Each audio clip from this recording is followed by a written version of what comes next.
ইন্নাল্লাযীনা আমানু ওয়া আমিলুস সালিহাতি লাহুম জান্নাতুন তাজরি মিন তাহতিহাল আনহার যালিকাল ফাওজুল কবীর।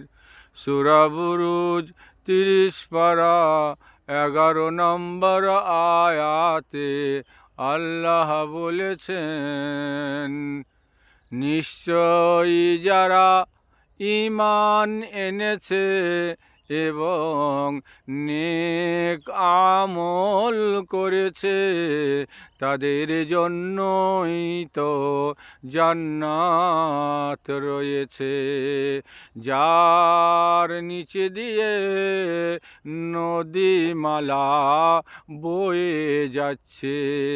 এটাই তো বিরাট সাফল্য।